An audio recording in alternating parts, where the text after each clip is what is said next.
Buenas noches a todos. Mi nombre es Matthew Ogden, soy un editor de larouchepac.com y les quiero dar la bienvenida una vez más a una videoconferencia en vivo con el señor Lyndon LaRouche. Esta es la cuarta de la serie de videoconferencias que empezamos hace un mes y continuaremos hasta y después de las elecciones del 6 de noviembre, que ahora están solamente a 10 días de hoy.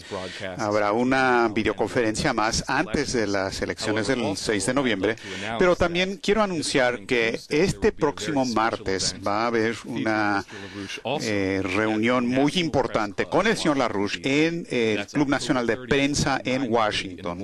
Es a las 9:30 de la mañana, el 30 de octubre. Así es que la videoconferencia hoy en la noche va a ser muy importante por cuenta propia, pero también es un preludio decisivo para lo que ocurrirá este martes que viene. Ahora, nuestro formato seguirá como ha ocurrido en ocasiones anteriores. El señor LaRouche empezará con unas palabras introductorias y después habrá un periodo de diálogo entre el señor LaRouche y dos miembros del público que están aquí con nosotros en el estudio. Entonces, para entrar directamente en temas, sin más, a manera de introducción, les presento al señor Lyndon LaRouche. Muy bien, gracias.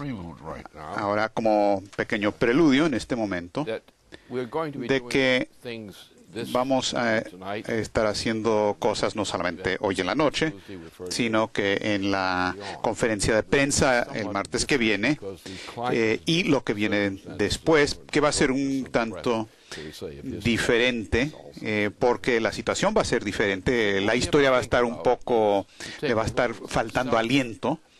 Entonces tenemos que reflejar un poco sobre nosotros mismos y el papel que cumplimos aquí, como que forma parte de, o también a diferencia de lo que le estamos diciendo al público aquí. Hay ciertas ventajas y limitaciones al hablar de una plataforma como esta para tratar de comunicar ideas a una población. Ahora, en cuanto a la población, yo soy un viejo astuto sobre estas cosas. Hay gente en la sociedad, y voy a hablar nada más de la gente decente, la gente buena, que son más talentosa a través del desarrollo de sus ideas y la manera de pensar más que otros.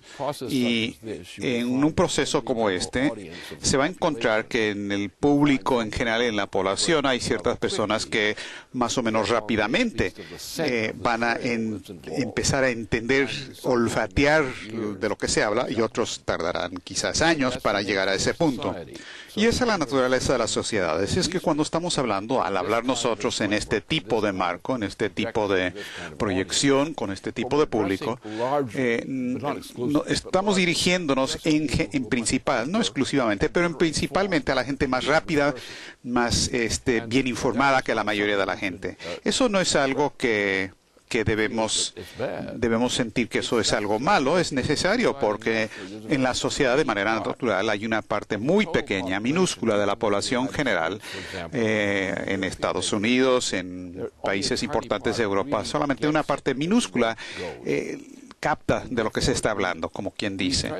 Entonces, tenemos que dirigirnos, y yo lo hago así, en general a sabiendas de que lo que estamos haciendo y depende de que lo que nosotros decimos se difunda, se extienda. Entonces, el punto no es hablar y reducir los conceptos para el público, sino más bien subir al público al nivel que nosotros pretendemos representar.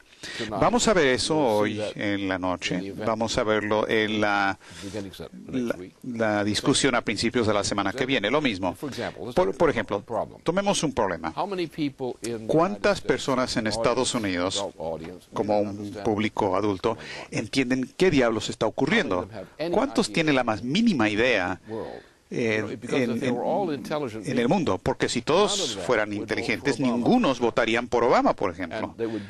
Y también le causarían problemas a su rival, porque no tolerarían las tonterías que son típicas de la manera en que estos candidatos abordan al público en general. Lo que yo he estado viendo en los candidatos, en ambos, lo que dicen, realmente me disgusta, porque no están suministrando verdadero liderato, porque eso significaría subir el nivel de comprensión de la población para que puedan entender de qué se trata. Pero la manera en que esto ocurre, como se ha visto con tanto Obama, que es el peor de estos, y también con su rival, con Romney, realmente hablan reduciendo la idea para hablar al público en vez de tratar de subir el nivel de la discusión. ¿Por qué? Tenemos una situación en el mundo, por ejemplo, Europa está por desintegrarse, está entrando a un periodo de hiperinflación acelerada. Nosotros también ya estamos al borde de entrar a lo mismo, la hiperinflación. ¿Y cuál es la respuesta de la población a las campañas electorales? ¿Reflejan cualquier preocupación sobre ese tema? No. Y por lo tanto, nuestra tarea aquí, nuestra labor aquí o otras personas en circunstancias parecidas es enfocar en que se comunique un mensaje apropiado al público para tratar de llegar a la mejor parte de ese público para que comprendan y para que ellos a la vez se sientan suficientemente inspirados para inspirar a otros que requieren que se les enaltezca de esa manera. Pero lo que yo he visto en las elecciones, lo que se les ha hecho en estas elecciones, lo que ha pasado, ambos candidatos están hablando hacia abajo, no les están diciendo la verdad, les están diciendo cosas simplemente para entretenerlos, que algo pasa y dicen, bueno, no se preocupen de ese accidente automovilístico, aunque sea de ellos. Y así son estas campañas. Así es que nuestra tarea aquí, y continuaremos con esto en las próximas semanas venideras, es exactamente eso. Nuestra posición es que no es tratar de hablar hacia abajo a la gente para tratar de sonar populares o decir cosas que les guste, sino más bien decir la verdad, aunque sea una verdad difícil de comprender o fuerte, porque no se le va a ayudar a la gente si se habla reduciendo el nivel de la discusión en Europa o Estados Unidos. Hay que subir el nivel de la discusión, hay que inspirarlos. Y lo que yo he visto con estas payasadas que ocurrió en Florida, el debate entre Obama y Romney, fue la cosa más despreciable que jamás he visto en mi vida. Es la cosa más inmoral que he visto. No hubo una sola cosa verdaderamente de la manera en que eso se organizó, que pudo comunicar conceptos sustanciales a la gente ordinaria. Y sí se puede llegar a la gente ordinaria, pero hay que ir un poco más lentamente. No hay que hablar así con palabras sueltas y rápidas. Hay que darles una explicación punto por punto, que hagan preguntas, que se adentren al tema. Ellos no entienden qué es la guerra termonuclear. ¿Cuándo han visto alguna discusión de la guerra termonuclear en una campaña presidencial? ¿Y de qué están preocupados los jefes del Estado Mayor Conjunto de Estados Unidos, de nuestro país y otros? ¿Cuál es su preocupación principal? Es que estamos al borde de una guerra termonuclear que está saliendo de este punto de conflicto en el Oriente Medio y está por estallar. Esto empezó hace mucho tiempo. Yo he estado viendo esta situación desde hace mucho tiempo. E hice presentaciones de video al respecto y la situación ha crecido y crecido y ha llegado al nivel en que puede estallar. Cualquier movimiento pequeño que ocurra en los acontecimientos podría desatar toda la situación hacia una guerra termonuclear. Voy a ser brutal sobre esto. Estamos al borde, como lo han dicho y entienden los Estados Mayor Conjunto, como lo sabe y lo dice el liderato ruso, como los líderes claves en Europa, en menor grado, pero lo dicen y lo saben, como China dice y sabe. Faltan momentos nada más en cuanto a la historia de una guerra termonuclear. Ahora, ¿eso qué significa? Ahora, no se espanten, escuchen, porque esto es lo que verdaderamente sobre esto van a votar. A lo mejor no saben eso, pero ustedes van a estar votando sobre si esta nación va a ser destruida o no, o autodestruida al participar en una guerra termonuclear. Déjenme explicar. Realmente es muy simple explicarlo. La tecnología es más difícil, pero una guerra termonuclear significa, con Obama en la presidencia de los Estados Unidos, y él es el gatillo actual para una guerra termonuclear a nivel del mundo.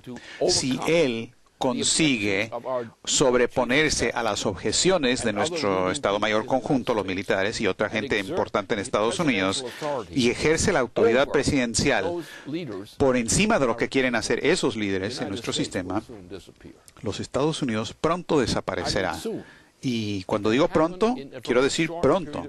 Puede ocurrir dentro de muy poco tiempo, y estamos en estos momentos al borde del precipicio.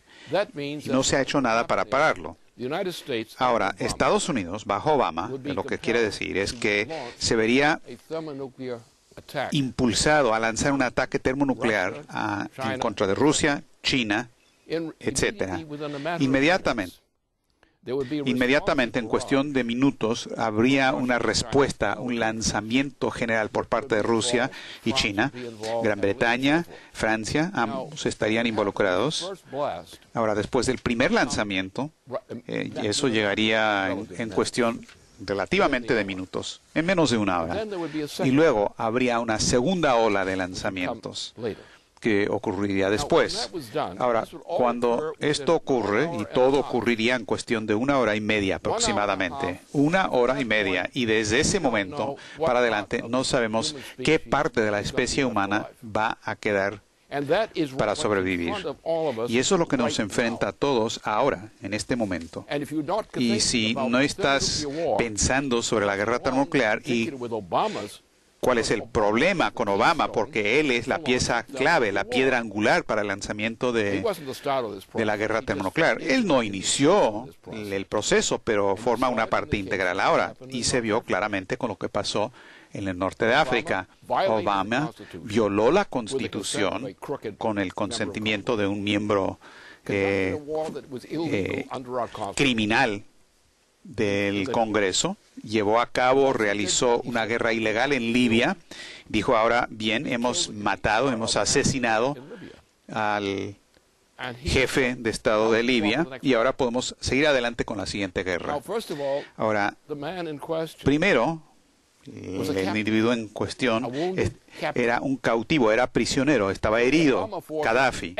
Entonces las fuerzas de Obama lo ejecutaron. Eso es un crimen bajo la ley internacional. Dijo, bueno, lo tuvo que hacer. ¿Por qué? Para seguir adelante con el siguiente blanco. ¿Y cuál era el siguiente blanco? En el Oriente Medio. Que ahora eso está ocurriendo en estos mismos momentos. Ahora, este es el punto de estallido, este es el gatillo de la guerra general. Ahora Turquía está involucrada. Turquía, al involucrarse como agresor en contra de Siria, que es una operación que se está dirigiendo, que Obama lo está dirigiendo desde Estados Unidos, con la cooperación de la monarquía británica y otra gente títeres que se están alineando en base a tratados de la OTAN y cosas por el estilo. Una vez que llegue eso al nivel donde hay una amenaza como tal de un lanzamiento de guerra termonuclear de cualquier lado, en Europa Occidental o en Estados Unidos, en cuestión de minutos, Rusia, China y otros sistemas se activan. Ahora, uno puede remontarse a la situación hace varias décadas, cuando el jefe ruso había lanzado una superbomba nuclear, y esa superbomba nuclear tenía ciertos aspectos de efecto termonuclear. Ahora, Khrushchev, que era el caballero en cuestión, hizo estallar esta bomba en Siberia para demostrar el poder de esta bomba, o por lo menos eso decía que era la razón. Esto produjo una nube oscura que duró cierto tiempo, que indicó que lo que produciría una verdadera guerra termonuclear sería un periodo negro que cubriría toda una región y sería un indicio del fin. Si hablamos de una guerra general, total, de guerra termonuclear, de todas las potencias del planeta, y entrar a eso para lograr algún tipo de supuesto resultado, para castigar a alguien o algo así. Ahora, cualquier persona cuerda en las potencias principales, las naciones principales que tienen todas las capacidades de una nación, los servicios de inteligencia, los espías y todas esas cosas, todo el mundo lo sabe. Así es que están todos ahí que entienden eso. Rusia y Estados Unidos están en una situación de paz en cuanto a los servicios militares. Están tratando de negociar una resolución de los problemas que no conduzca a la guerra termonuclear. El presidente de Estados Unidos en este momento y la gente en el Reino Unido que lo respalda quieren ir totalmente full con esa cuestión de la guerra. Rápidamente, escalando rápidamente. Y hay gente que están tan locos que hasta desatarían la guerra. Algunos quieren hacer un bluff, pero otros quieren desatar la guerra. Eso es lo que todo ciudadano de Estados Unidos se le debería decir antes de ir a votar. ¿Quieren o no quieren una guerra termonuclear? Porque si Obama en particular, y él es el tipo más probable para hacer esto, si él decidiera lanzar una guerra termonuclear, probablemente sería el caso de que la mayor parte de la civilización dejaría de existir por mucho tiempo al futuro, y quizás las consecuencias sería que no existiría nadie. Y esta es la decisión que la población estadounidense no sabe, no se le está diciendo que eso es lo que está en juego, pero esa es la cuestión que podría ser la cuestión más decisiva del resultado de esta elección. Y esto porque lo que se les ha dicho como población, por las candidaturas, por las campañas, se les ha dicho una bola de tonterías, de basura, explicaciones, argumentos sobre aquello, y todo eso no tiene nada que ver con la decisión si la especie humana, en tanto especie, sigue existiendo. Ahora, sí podemos bregar con ese problema. Si controlamos a nuestro propio presidente y controlamos a algunas potencias adicionales del planeta, podemos prevenir que esto ocurra. Pero hasta la fecha, Obama no tiene la más mínima intención de permitir que no ocurra eso. Entonces, van a ir a votar cuando existe una política que nos está conduciendo a una guerra termonuclear en cuestión de un periodo de tiempo muy corto, relativamente con estos acontecimientos, ya sea este año o a principios del año que viene, porque no lo pueden posponer por mucho tiempo más, porque lo que también está ocurriendo a la vez es que hay un desplome, es más, una desintegración mediante la hiperinflación que ahora se acelera dentro de Estados Unidos y acelera más rápidamente dentro de Europa. Así que en un periodo de tiempo relativamente corto, cuestión de meses, se va a llegar al punto donde la capacidad de llevar a cabo llevar a cabo una guerra termonuclear ya no va a ser posible. Pero esta es la situación. Y si el público, si los ciudadanos no están recibiendo esa verdad, sino que están recibiendo esta tontería, esta paja, y no hay otra palabra para describirlo, entonces el público está votando como una bola de idiotas, no porque ellos son idiotas o estén en error, sino porque los candidatos y otra gente pertinente están haciendo que parezcan idiotas, diciéndoles cuentos de hadas en vez de decirles la verdad respecto a las consecuencias de cómo y para quién van a votar para la presidencia y otros cargos fundamentales en los Estados Unidos. Y esa es la situación en la que estamos. Ahora, podré mencionar más al respecto la semana que viene. En dos ocasiones, en realidad, la semana que viene.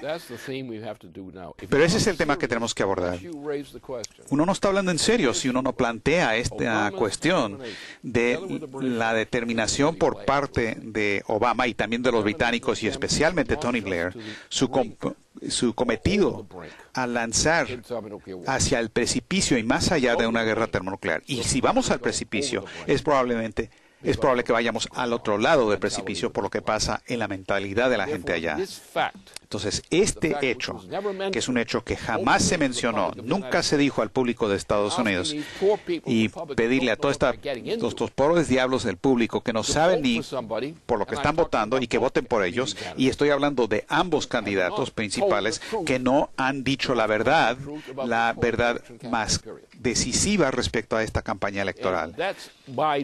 Y esa es mi tarea aquí, decir eso, porque soy experto en esta área en particular.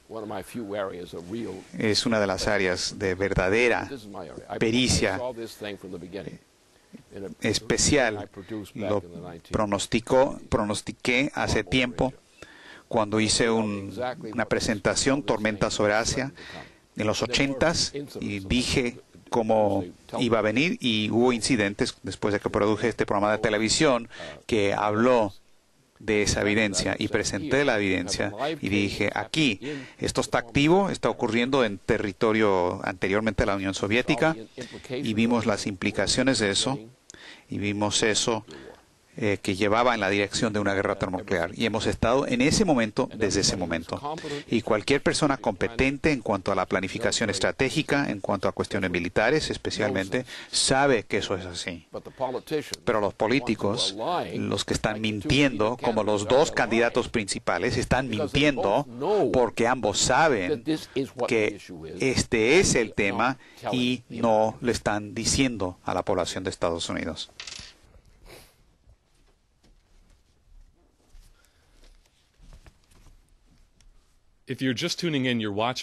Si acaban de sintonizar, está en una videoconferencia en vivo con el señor Lyndon LaRouche. Él acaba de terminar con sus palabras introductorias. Antes de presentar las primeras preguntas, mucho de lo que usted está diciendo sí lo están abordando los rusos, el liderato de ruso. Por ejemplo, los ejercicios militares de la tríada nuclear con Putin a la cabeza, también declaraciones importantes de Yevgeny Fyodorov, una persona importante del partido Rusia Unida, que dice, miren, estas guerras por doquier en el mundo que han estado creciendo y creciendo en el mundo, van en la dirección de la inevitabilidad que va a ser imparable una guerra guerra mundial, que es exactamente lo que usted abordó en Tormenta sobre Asia, y esto es exactamente lo que está ocurriendo en este periodo inmediato respecto al conflicto termonuclear. Ahora bien, vamos a tener un intercambio breve con dos miembros del público que están aquí con nosotros, y le quiero pedir a Leandra Bernstein que por favor venga al podio.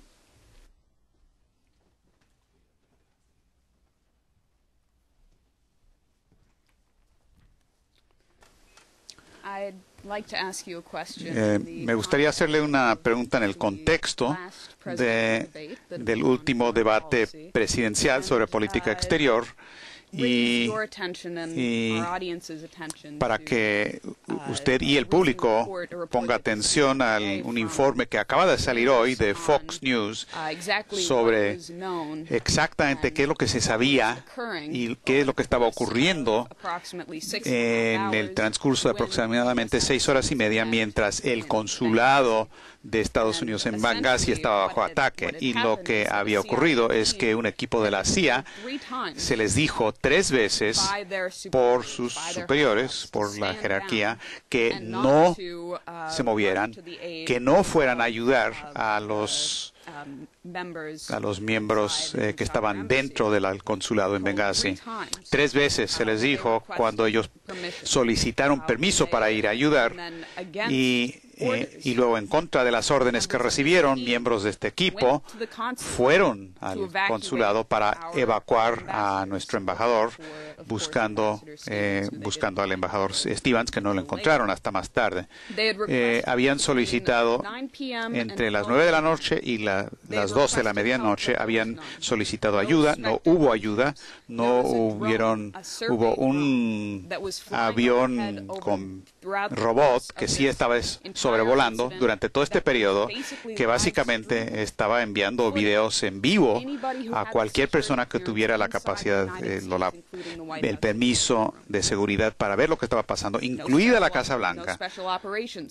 No llegaron individuos de operaciones especiales. Entonces, ese informe que acaba de salir, esto es dentro del contexto de un debate que sigue ocurriendo respecto a lo que la influencia y el poder de Estados Unidos debería ser en el mundo hoy.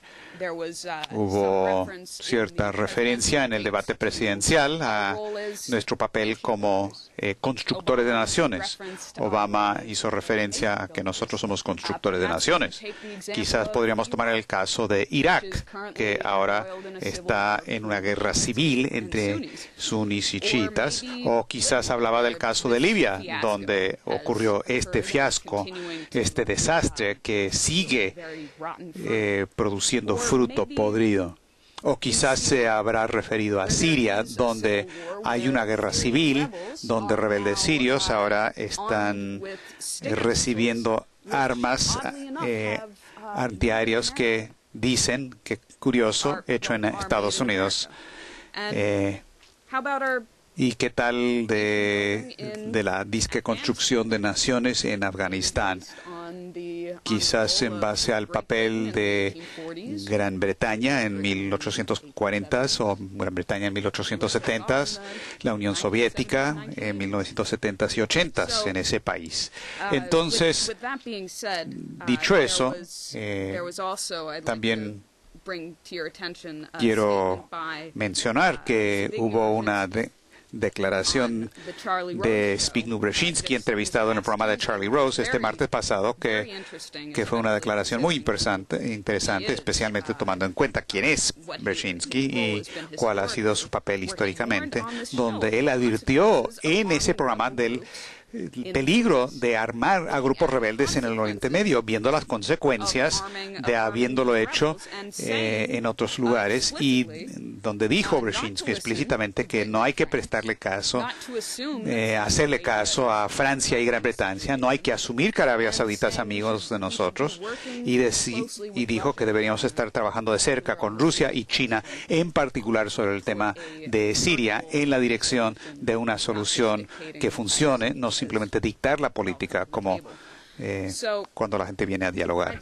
Entonces me gustaría y le quisiera preguntar, porque sí es el tema más fundamental de la política exterior, dada la situación mundial hoy día y nuestro papel singular como Estados Unidos, nuestro papel único, ¿cuál es el papel apropiado que deberíamos tener en este contexto en las relaciones internacionales? Bueno, primero, antes que nada, deberíamos despedir a Obama y a Susan Rice, que han sido los líderes en las mentiras difundidas por parte de ese gobierno por Susan Rice, toda una serie de días donde mintió día tras día respecto a lo que pasó, donde la Casa Blanca se le malinformó, desinformó a los periodistas en la Casa Blanca, y ahora está claro que el propio Obama sabía todo desde el comienzo, en cuestión de horas, y él, por lo tanto, estaba mintiendo desde el primer momento. Ahora, una persona que miente respecto a la guerra general, y esto forma parte de la guerra general, es un criminal. Este presidente es un criminal. Ha cometido muchos otros crímenes también. Ha causado hambruna, ha causado muertes como resultado de hambruna y políticas parecidas. Ya no tenemos un suministro alimenticio gracias a las políticas de Obama. Pero estas cosas todas están asociadas a un gran plan que empieza básicamente cuando se asesinó al presidente John Kennedy. Si ven las cifras, las verdaderas estadísticas de lo que pasa con la verdadera economía, no con las tonterías que dicen, en realidad desde el asesinato de John Kennedy, la economía de Estados Unidos ha estado en una trayectoria no regular, pero sí consistente, de declive. Tenemos ahora aproximadamente 27 millones de personas que se les podría considerar considerar, si se mantuvieran correctamente las reglas, se les consideraría gente que requiere empleo.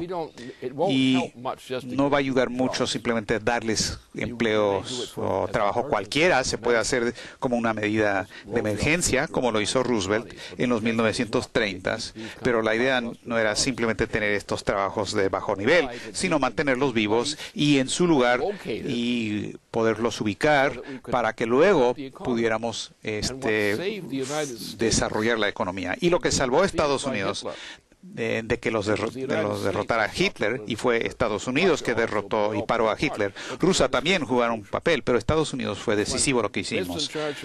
Y cuando Winston Churchill, que estaba muy disgustado con sus amigos en Gran Bretaña, que les estaban besando el trasero a Hitler, los británicos, estos tipos en Gran Bretaña, eran los principales gente que apoyaba la campaña de Hitler. Lo mismo en Francia, estaba pasando lo mismo. De Gaulle salió con su operación en contra de esta cuestión. Entonces, la campaña de Gaulle y la insurgencia de Gaulle y Estados Unidos, y Roosevelt en particular, que aún antes de que entrara Estados Unidos en la guerra, estaba tomando pasos a sabiendas de que lo de Hitler es algo peligroso y que se tiene que parar. Así es que nosotros, junto con Rusia, paramos a Hitler. Rusia ya estaba metido antes de que nosotros nos fuéramos a la guerra.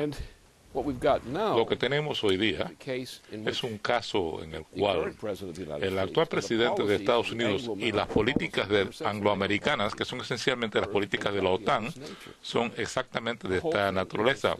Todo esto es un fraude que apesta. Y eso es lo que hay que entender en esta situación. Veamos el caso de Brzezinski. El caballero, aquí lo conozco muy bien, no he chocado la mano con él, pero sí lo conozco muy bien, desde mi época en los 70 y demás.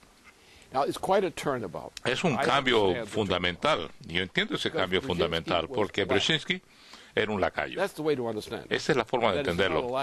No es un lacayo en el sentido ordinario, un lacayo en el sentido de que en vez de operar por cuenta propia, de sus propios instintos, él se estaba ciñéndose a una receta que le había dictado la circunstancia. O sea, no había que decirle, haga esto. Sé que él entendía que la forma que iba a avanzar y progresar es jugar el juego que se le había dado para que jugara. Así que él fue la clave que desató varias cosas que ocurrieron en el Asia Central. Fue uno de sus grandes logros. Lo hizo con el supuesto de que Estados Unidos estaba involucrado en una guerra para destruir a la Unión Soviética. Y por tanto, y cosas parecidas también se tomaron en cuenta. Así que lo que ocurrió fue que él, en esa fase, era un lacayo de ese proceso. Ahora que es un viejo cristiano de ancestros polacos y demás, se fija el mundo y dice, ya se acabó ese momento. Ya no hay una Unión Soviética. Ya no tenemos que preocuparnos de eso. Ya no tenemos esas cosas. Yo soy un viejo. Yo soy católico. Soy un cristiano devoto. ¿Verdad? Y en mi época, ahora que estoy llegando a la etapa final de mi vida, ¿qué voy a hacer con lo que me queda de vida? Y por tanto tenemos un caso en donde está funcionando como un arrepentido, viéndolo desde afuera, y usted ve que está saliendo con políticas completamente distintas. Y son propias políticas en esta vez. Este es un viejo que no quiere irse de este mundo sin llevarse algo de honor consigo.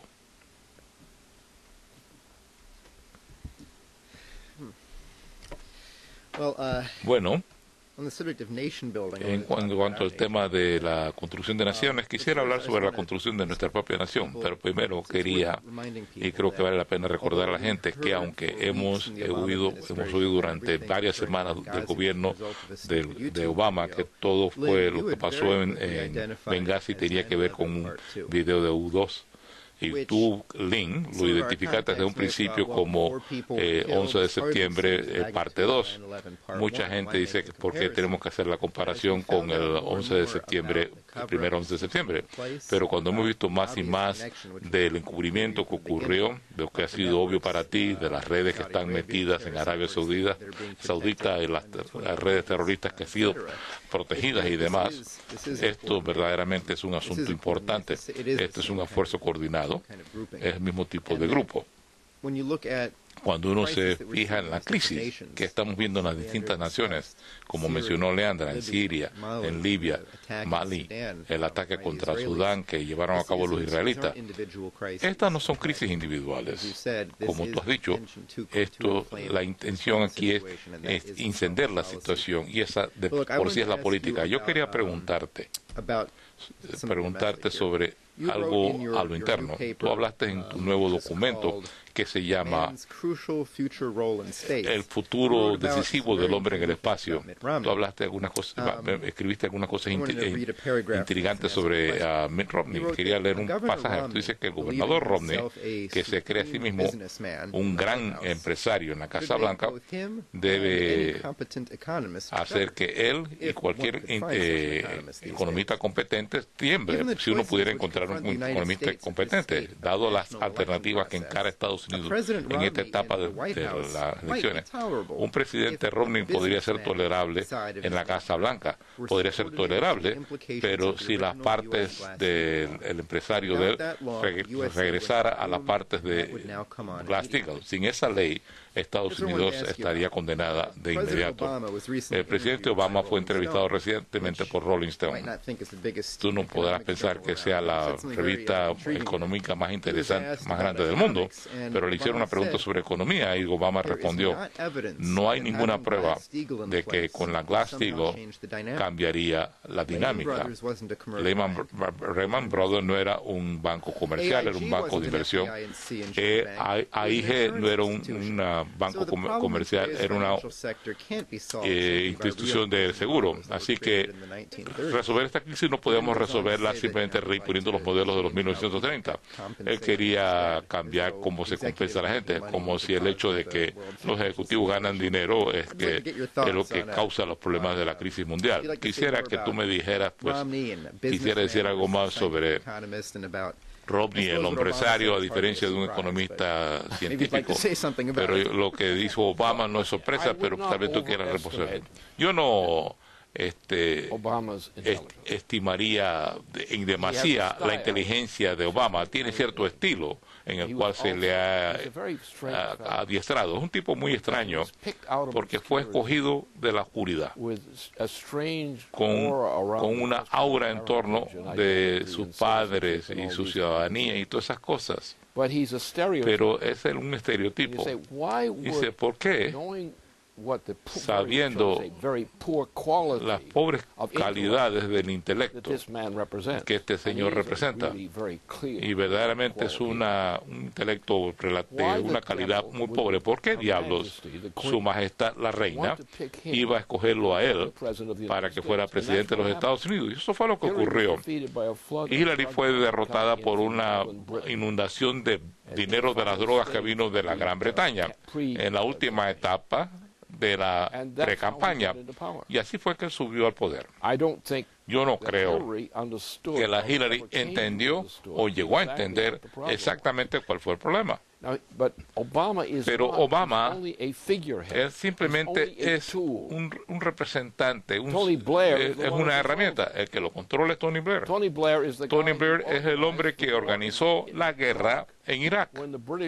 Cuando las élites británicas, incluyendo yo estaba hablando con ellos al respecto, no soy parte de la élite británica, sobre la importancia de impedir que Tony Blair arrastrara al mundo a otra guerra en el Oriente Medio. Y ustedes saben cuánto tiempo duró esa guerra. Y todo el mundo en los que estaban involucrados, incluyendo los funcionarios del Departamento de Estado, sabía que esa guerra era un fraude.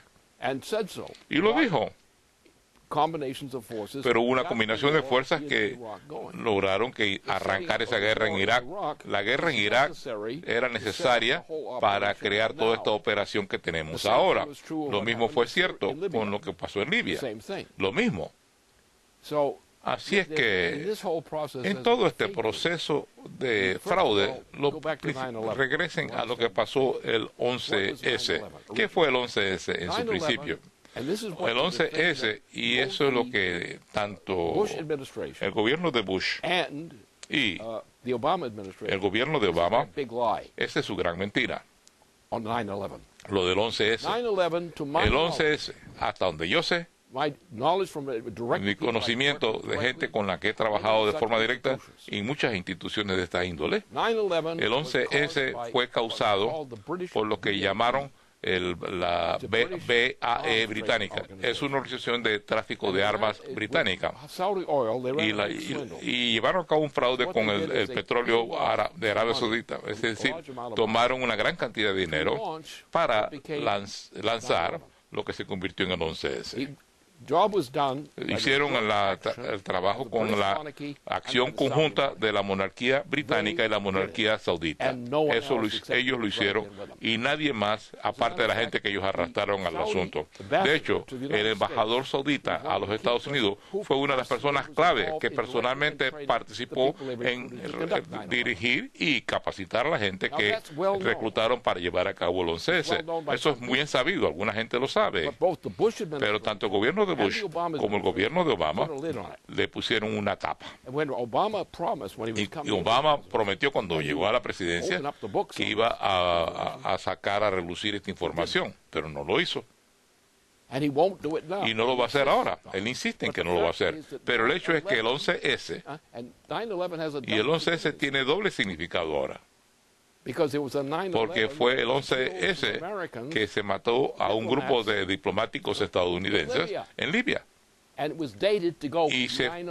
Y la fecha que se escogió fue el 11S. Fue un arreglo personal que llevó a cabo el presidente Obama. El presidente Obama, personalmente, junto con la Susan Rice, armó este asunto. Yo no sé cuántas veces es su rival republicano, el rival republicano de Obama lo ha pensado. Yo sí sé que el senador McCain sí sabía y sí lo dijo. Así que los republicanos no son ignorantes. Todo este asunto, todo lo que ocurrió el 11S, lo hizo personalmente, lo hicieron los británicos personalmente junto con su títere Obama. ¿Por qué escogieron a Libia como blanco? ¿Por qué escogieron a Benghazi como blanco? ¿Por qué escogieron a la gente en ese lugar? Ninguna operación de ese tipo se puede hacer, excepto allí. Esta era una zona en la cual Obama logró su primera victoria militar, la destrucción de Libia. Ese tipo de proceso. Y ahora esta cosa continúa. Y de eso es que se trata esto. Lo que tenemos aquí, ¿por qué la monarquía británica? Y la monarquía británica es mucho más poderosa y más importante que el Reino Unido como tal. Es un imperio. Lo ha sido desde 1763. El imperio se estableció con la victoria que conquistó a India, a Canadá y todo ese tipo de cosas. Fue el imperio británico el que llevó a cabo esto y que lo dirigió. ¿Cuál es la política del Imperio Británico en términos de la monarquía? Reducir la población de este planeta rápidamente, del cálculo que ahora hay 7.000 millones de personas, a 1.000 millones o menos. Esa es la política del Imperio Británico. Esa es la política verde. Esa es la política de los verdes. Es ese fraude. Es por eso que uno no tiene suficiente para comer en Estados Unidos ya, debido a la política ecologista. Es por eso que no tenemos empleos en Estados Unidos, debido a la política ecologista. Por eso muchas personas van a morir a un ritmo acelerado en Estados Unidos, a menos que cambiemos eso. Así que Obama no es más que un pelele que escogió a la reina británica con financiamiento del dinero del narcotráfico que entró a México, cruzó la frontera de Estados Unidos para ganar la victoria de Obama en la contienda presidencial de Estados Unidos. No es más que un títere. Él no es verdadero. Así que lo que estamos viendo aquí es un intento de establecer un nuevo imperio romano, lo cual siempre ha sido un imperio británico desde que se estableció. Se estableció más o 1764, algo por el estilo, 1784. Y lo establecieron.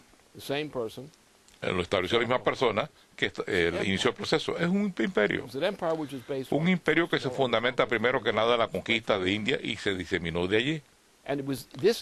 Y este asunto, que empezó en 1763, cuando vino la primera victoria hacia el establecimiento del Imperio Británico, fue a través de ese proceso y se convirtió en el impulso que llevó a cabo la Revolución estadounidense, la Revolución Americana, y por eso fue que las naciones de Europa continental apoyaron la Revolución Americana. En contra de eso, no estamos bregando, estamos bregando con eso, no con Obama. Obama no es nada, no es nadie. Es un títere, no es tan importante. Es importante solamente como una enfermedad, es importante especialmente una enfermedad mortal. El asunto es que el Imperio Británico y el Reino Saudita y el Imperio Británico son la misma institución, es el Imperio Británico. Es ese imperio que ha manejado esta operación. ¿Cómo se han llevado estas operaciones a cabo en Europa? ¿Cómo se llevan a cabo? Se llevan a cabo a través de los sauditas. ¿Quiénes son los sauditas? Los sauditas no son más que los socios, junto con el Imperio Británico,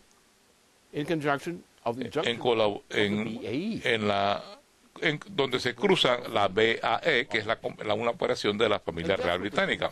Y esa es la verdad. ¿Por qué debemos tener esto? Hemos tenido todo esto desde el asesinato de John Kennedy. ¿Por qué asesinaron a Kennedy? Hay un motivo. Es un asesinato muy complicado. Hubo gente metida de España, que estaban operando en España, que entraron por México.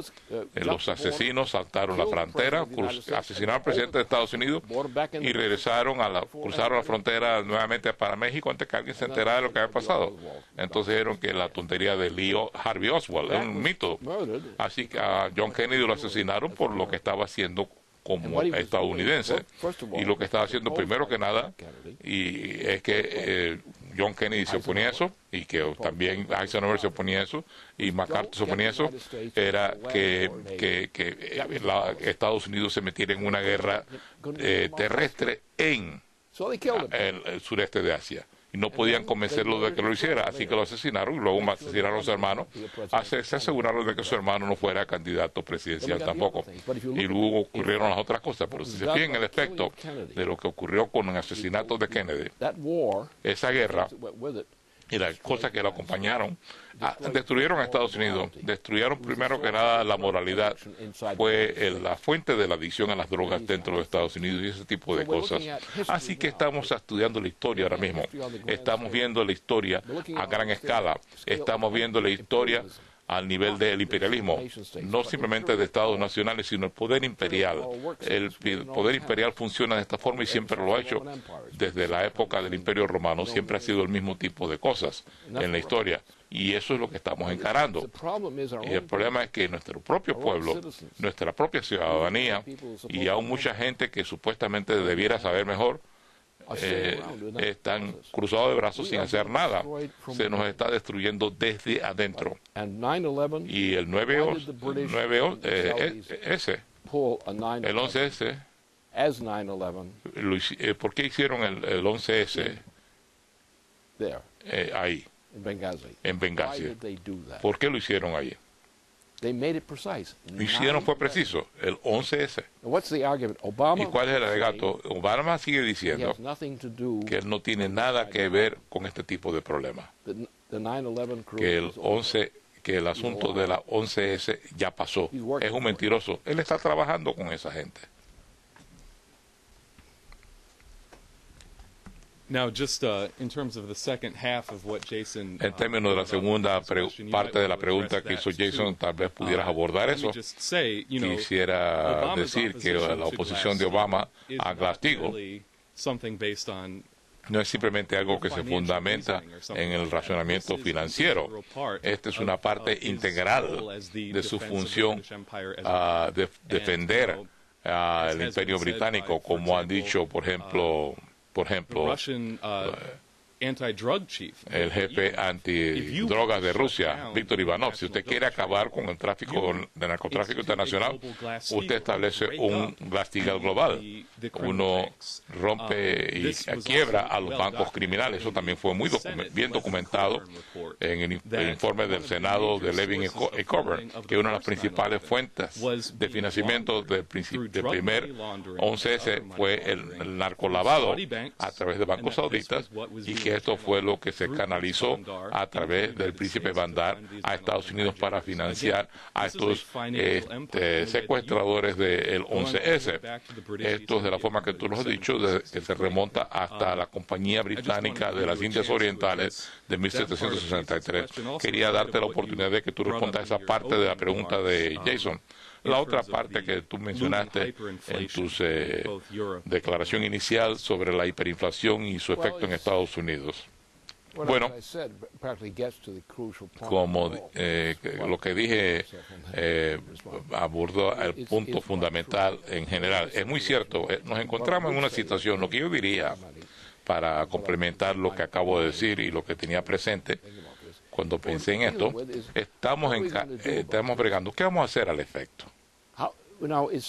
Es muy sencillo. Si pudiéramos comprar una linterna mágica, si pudiéramos explicarle a la ciudadanía americana que a la cual se le ha mentido durante a lo largo de esta contienda electoral, entonces ya el programa de Obama dejaría de ser un problema. Entonces tendríamos se revelaría lo que verdaderamente pasó el 11S. Yo sé lo que pasó en gran parte, pero no toda la verdad sobre lo que pasó el 11S, porque sin toda la verdad usted no va a lograr que la población estadounidense entienda.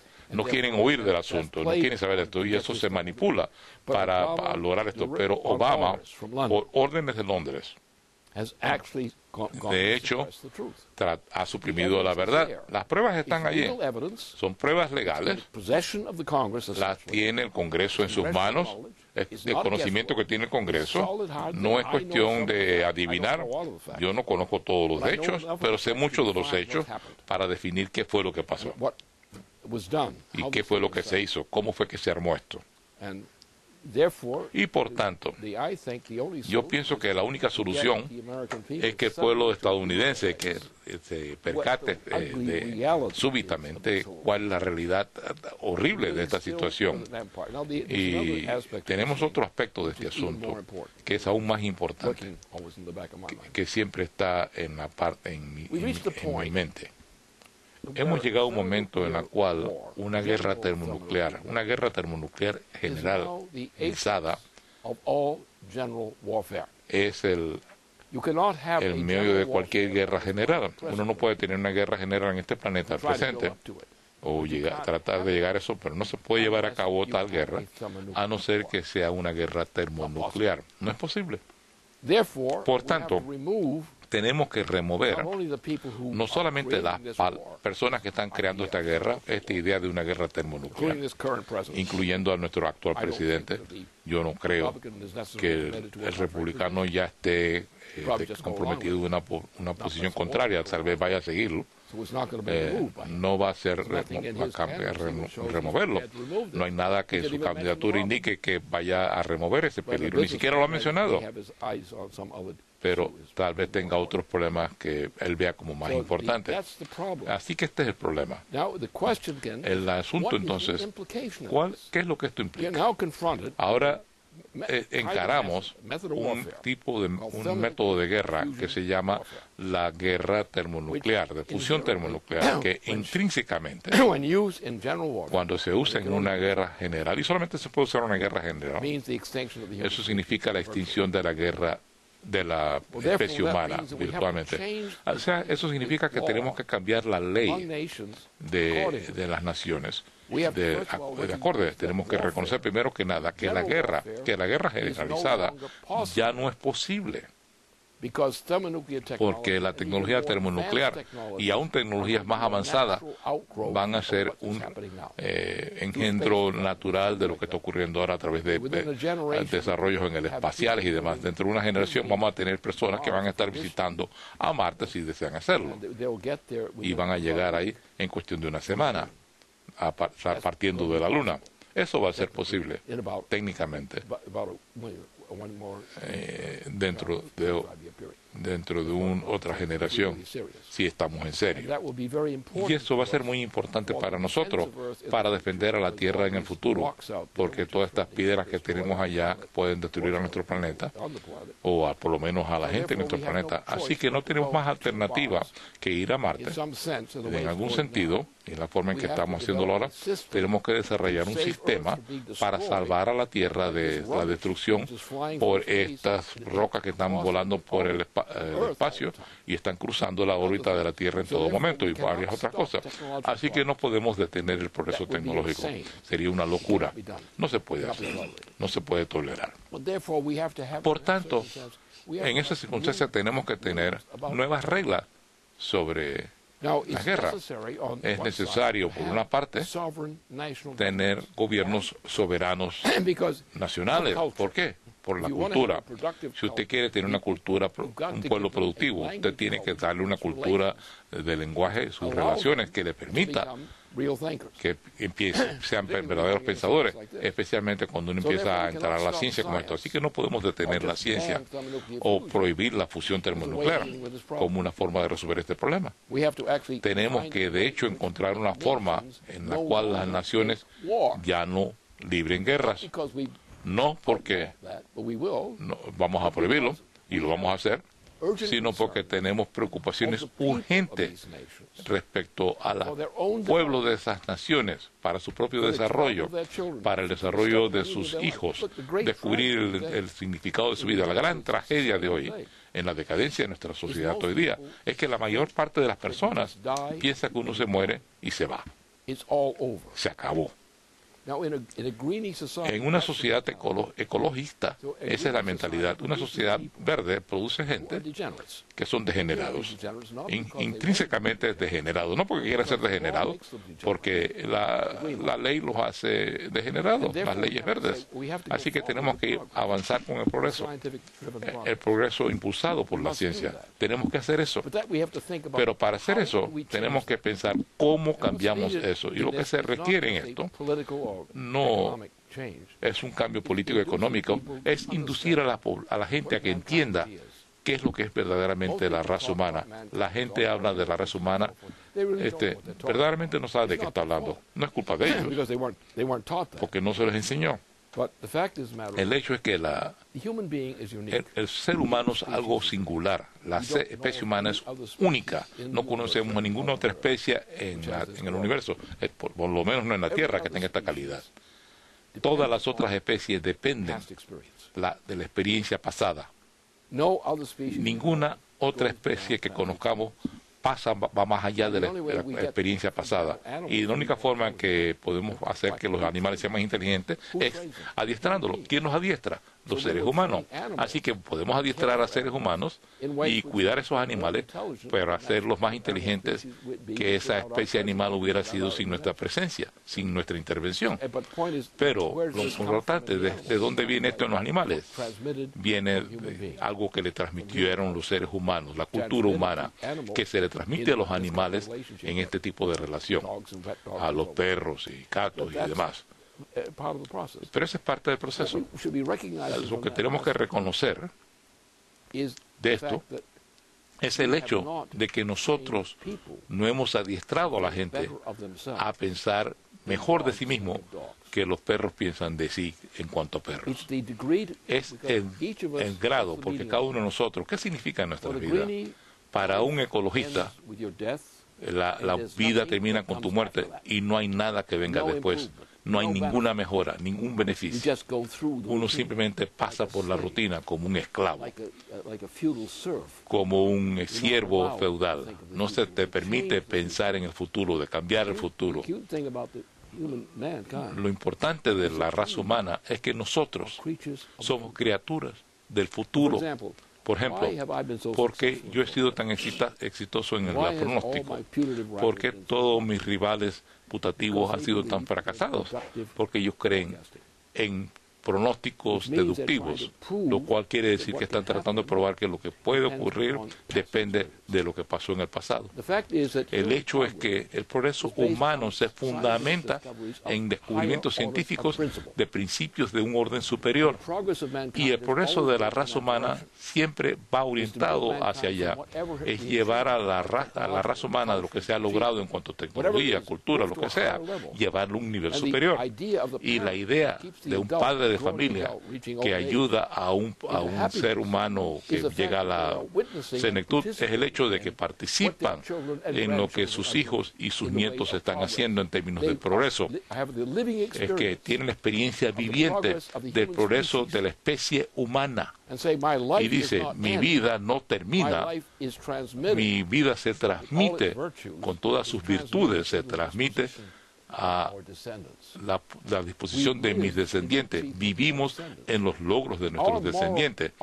Nuestra obligación moral es proporcionar esa conciencia a nuestro pueblo, para que tengan ahora la condición para vivir en admiración y en el cumplir su vida por lo que logran sus descendientes en términos de cambiar las leyes de conducta sobre este planeta y más allá.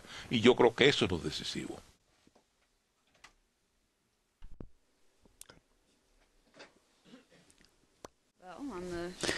Bueno, hablando del tema del hombre versus las bestias, le quiero hacer una pregunta sobre el sistema de los partidos políticos. Y me ha impactado la discusión suya de la necesidad de un sistema sin partidos o de un gobierno no partidista, y dicho varias veces públicamente que se estaría echando mano de lo mejor de los republicanos, de los demócratas, de miembros de las Fuerzas Armadas, gente en retiro y demás. Pero todavía no me queda claro, y creo que otros también no tienen claridad respecto a cómo se constituiría tal gobierno, porque en toda la historia de Estados Unidos se ve que hay campeones de los grandes cambios en la nación, de manera afín a nuestros principios fundadores, pero a la vez hay también gente que capitula ante ser partidista. Capitulación, hay componendas y también hay acuerdos razonables que han ocurrido en la historia de nuestra nación. Por ejemplo, nuestro primer secretario del Tesoro, que haya respaldado a Thomas Jefferson en su elección en contra del traidor Aaron Burr, a pesar de que Thomas Jefferson estaba en desacuerdo con Hamilton respecto al tema de una parte decisiva de nuestra Constitución, el sistema de la banca nacional. Y ese fue un acuerdo, una componenda, pero algo que estaba en el interés de la nación en su totalidad. Y es una posición interesante que tiene cualquier político en este país, que a diferencia de cualquier otra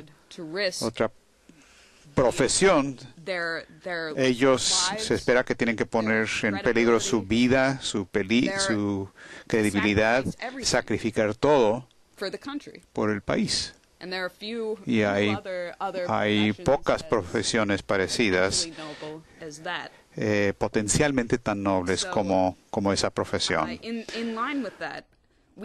Ahora, en ese sentido, hemos tenido tales campeones de la causa del bien nacional. John Quincy Adams, por supuesto, se me ocurre, no solamente por la pelea, a pesar de que se le prohibió hablar en la Cámara de Representantes sobre el tema de la esclavitud, pero él siguió insistiendo sobre eso para mantener junta a la nación. Su pelea, a pesar del hecho de que los amigos de Andrew Jackson lo callaron cuando estaba hablando en la Cámara de Representantes sobre el tema de del Banco Nacional, cosa que Jackson estaba destruyendo. Quincy Adams siguió con esa pelea, y él trabajó como él mismo era un faro para de los intereses de la nación. No le importaban las líneas partidistas entre los partidos. Y hay estos tipos de campeones. Se veía en George Norris, un republicano que se fue del lado de Franklin Delano Roosevelt, y es por él que pusieron el nombre a una de las primeras presas, o la primera presa que se construyó en el Valle del Tennessee, nombrado en honor de Norris. Pero para no seguir demasiado sobre ese punto, es lo que respecto a los grandes personajes de nuestra historia, uno encuentra que estos cambios dramáticos en la política de Estados Unidos siempre han tenido tales campeones y otros que se alinean con ellos. Respecto a sus palabras introductorias, ¿dónde encontramos estos campeones? Y la pregunta más grande es, ¿qué es el llamado para unir a la gente? Bueno, esa pregunta implícitamente respondí ya a esa pregunta, pero el problema es que ahora nuestros ciudadanos, por lo general, se les están tratando como tontos. Se les está tratando como tontos. Lo hacen los medios de comunicación. Los políticos los tratan como tontos, que están hablando tonterías simplistas sobre los acontecimientos, en vez de decirles la verdad, que algo que es vital para ellos y para sus hijos. Toda esta campaña electoral que estamos viendo, que ya está llegando a su conclusión, ha sido una farsa. Porque de manera muy cuidadosa evitó enfrentar o hablar de cualquiera de los temas decisivos que determinan la solución de los problemas que el país enfrenta. Todo fue un fraude, porque se mantiene la gente ignorante, tratándolos como bebés. ¿Cómo funciona tratarlos como bebés? Bueno, es el sistema de partidos. El sistema de los partidos. Algunos dicen que es el sistema de los retretes. ¿Pero por qué? ¿Cómo se hacía esto en la antigua Roma? Era el mismo método en la antigua Roma, básicamente con cosas como grandes auditorios, grandes reuniones colectivas, donde había las reuniones grandes, gigantes, estaban a favor o en contra. ¿Dejamos que viva o que muera? El sistema romano. Esa era la justicia romana. Ese era el populismo romano. Mata a tu vecino, el esclavo. ¿No es cierto? Ese tipo de cosas. Matemos a los cristianos los domingos. Ese tipo de cosas. Este es el problema. ¿Qué estamos haciendo ahora? ¿Cómo reacciona el pueblo a una campaña electoral nacional? Como si estuvieran sentados en el estadio de un espectáculo deportivo o en la arena romana cuando están matando a los cristianos. Dicen, todo es opinión popular. Todo el mundo teme la opinión popular. Son esclavos de la opinión popular. Y la opinión popular es la fuente de nuestros sufrimientos. Eso es lo que es la opinión popular. Es decir, el impulso de la chusma. Eso es lo que controla a Estados Unidos, controla la opinión de nuestro pueblo. O vean la falta de educación de nuestro pueblo, donde no se les dice la verdad. El hecho de que creen. Y lo bueno es lo que se dice en el circo romano, lo que diga el emperador.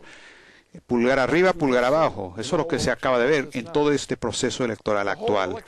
Todo el proceso electoral aquí ha sido un fraude. Es por eso yo tengo cierta dificultad en abordar los problemas que tiene el candidato republicano, porque él también es víctima. Es víctima si quiere ganar. Él tiene que también ser prostituta. Él tiene que apelar a los temas y las cuestiones que el público está dispuesto a aceptar. Y la única cosa que ha sido útil en toda la historia de la humanidad y que ha hecho algo bueno es la gente que no se pone de acuerdo con la opinión pública, sino que exige que la gente piense respecto al futuro y que no actúen como una chusma que va a linchar a una persona o como gente en un espectáculo de fútbol y a un béisbol, que no es tan peor como el fútbol. Tenemos un sistema social basado en la opinión popular y esto es lo que pasó, adivinen cuándo. Esto es lo que pasó con Andrew Jackson. Andrew Jackson es el tipo, era bastante estúpido ya para ese entonces, era un tipo gruñón, un cabrón, no tenía realmente mucho que hacer con la definición de política en ese tiempo, pero era instrumento. Se le pone un alfiler y él ¡pum!, estallaba y todo el grupo de los bancos, el grupo bancario británico que estaban dirigiendo esa operación, y él jugaba su jueguito de ser gruñón y hacer cosas feas, y luego este grupo que lo controlaban desde Londres a través del sistema bancario de Nueva York, que controlaba toda la operación, crearon la toma de parte de los Estados Unidos por parte del sistema de la esclavitud, el esclavismo. Eso casi destruyó a Estados Unidos y esa fue la intención. Lincoln hizo milagros para salvar a Estados Unidos y lo logró. Pero luego el mismo tipo de cosa vino de nuevo bueno, el sistema de esclavos, bueno, pero todavía está Wall Street. Y Wall Street solamente ha sido un sistema de robo dirigido desde Londres, siempre dirigido desde Londres. Cada vez que uno ve a Wall Street, uno tiene que mirar hacia Londres. Y hay que mirar hacia Arabia Saudita como parte de la operación londinense. Entonces, el problema es que somos tontos útiles. Se nos embauca en cuanto a la opinión pública. No paramos y pensamos. Primero, hay que ir a la opinión popular y no hay que pensar más. No pienses más. Y nuestra gente, el pueblo, se les entretiene para inducirlos a que no piensen. No tienen la culpa ellos, pero es la culpa de la tradición del populismo o el popularismo. Es ese tipo de problema. Si uno quiere tener libertad, uno tiene que tener libertad en la mente del ciudadano, en su educación. Tiene que ser empotrado en lo que uno promueve en ellos, las oportunidades que uno desarrolla para ellos, en el sentido de lo que es la alegría de su participación en algo que es un verdadero logro, una realización importante y no simplemente gratificación o que alguien le dé un beso en el trasero, que es lo que reciben ahora. Entonces no nos permitimos la indulgencia de tener líderes competentes. Tenemos el tipo de tonterías y estupideces que hemos tenido en toda esta campaña electoral. Es pura paja porque son cosas imbéciles. Uno distrae a la población con temas que realmente no son importantes, solo que son significativos porque se están usando como sustitutos para la cuestión real. ¿No creen que el pueblo estadounidense debe saber por qué no está recibiendo alimentos?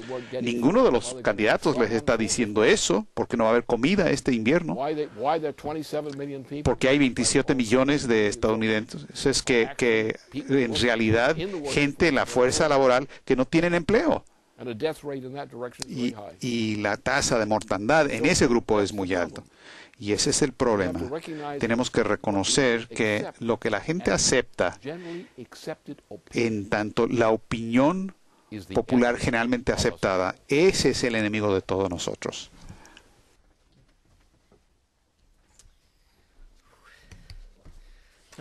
Muy bien.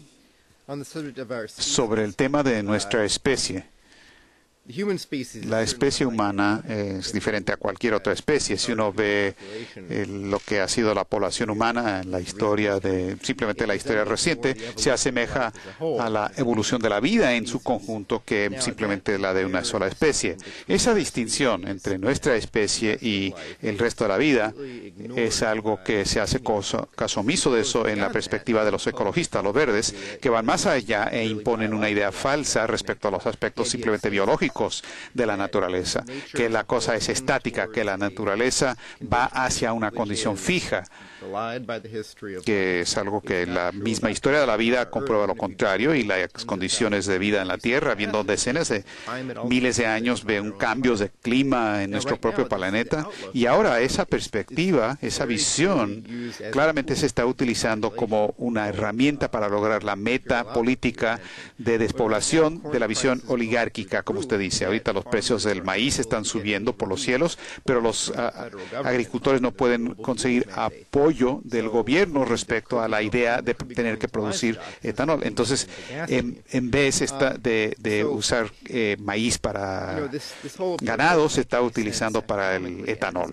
Todo esto no tiene ningún sentido económicamente y es muy perverso. Y la perspectiva que induce a la gente, especialmente los jóvenes, de concebirse a sí mismos como una carga, un peso respecto a la tierra, que es una orientación tipo suicida y que se contradice aún recientemente. Salió un estudio de la NASA hace una semana de que, haciendo uso de nuestros telescopios, mirando hacia el pasado a galaxias muy antiguas, que a la escala de las galaxias hay una tendencia hacia el desarrollo, que las galaxias se han vuelto cada vez más ordenadas, como las vemos hoy día, como la nuestra.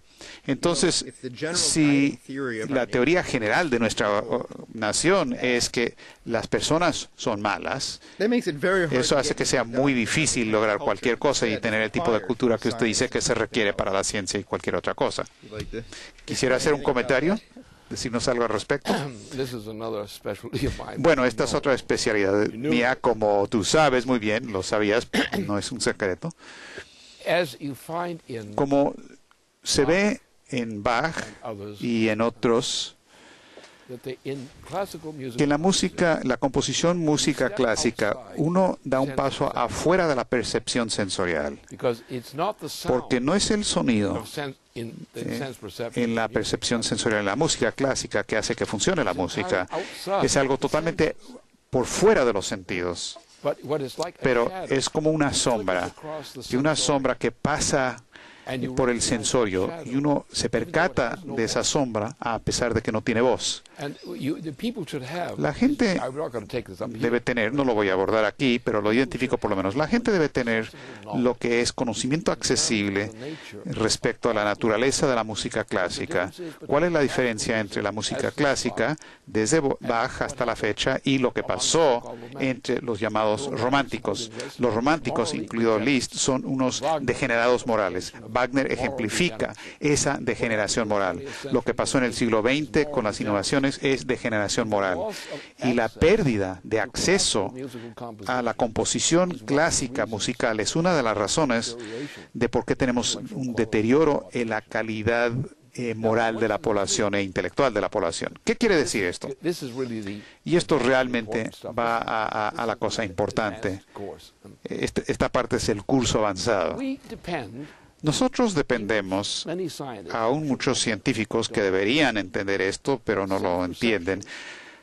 La percepción sensorial no es la base del conocimiento científico, sino que es más bien, tiene la misma calidad de los métodos de composición de Bach. Es decir, es lo mismo que Kepler define en su hipótesis vicaria. Es el mismo principio. Así que cuando con Nicolás de Cusa, que fue el autor de esa parte del asunto, y siempre se ha tenido en las culturas avanzadas de la humanidad, siempre hemos tenido una comprensión de que la percepción sensorial no es el fundamento, la fundación del conocimiento humano. Lo es del conocimiento animal. La diferencia es que ningún animal jamás puede lograr realizar una invención sistémica por medios animales. Solamente el ser humano lo puede hacer. Y el número de personas que son seres humanos en ese sentido es un número que se está reduciendo. La razón por lo que uno encuentra enfermedades y locura en las generaciones jóvenes ahora es por eso. Primero, no tienen posibilidades de empleos. Los miembros de la familia de la que forman parte no tienen acceso para garantizar oportunidades para el progreso. También se les está sujetando más y más al desempleo. Se puede calcular, si uno toma en cuenta todas las cifras estadísticas, hay 25, 27 millones de personas en el país que no tienen empleo, pero que técnicamente forman parte de la población económicamente activa, la fuerza laboral. ¿Eso qué le hace a la gente? Se está destruyendo a nuestra gente con estas políticas. He ahí todo el problema. Pero el otro lado, es la parte brillante, es que dos cosas. Realmente no enseñamos la ciencia física. Enseñamos un sustituto de ciencia física que se basa en las matemáticas. Y las matemáticas, como tal, no es algo creativo.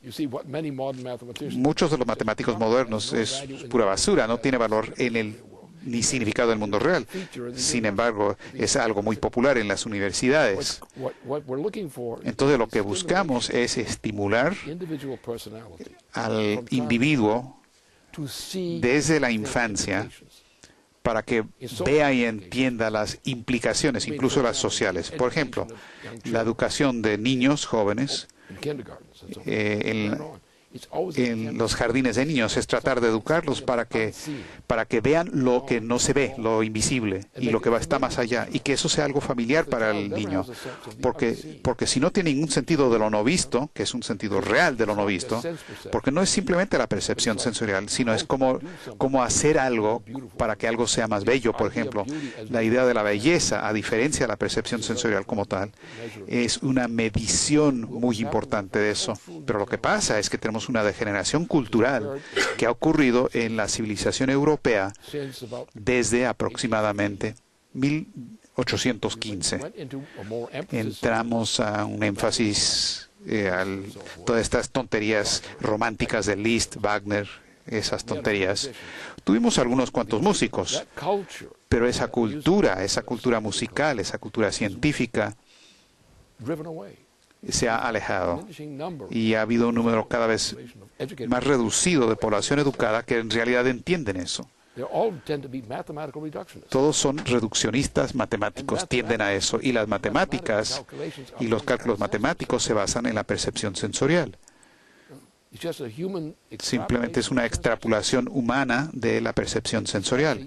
En realidad es la composición clásica musical que nos lleva al área de la verdadera invención, incluida la científica y la invención física. Y eso es lo que se ha cerrado ahora, se ha apagado.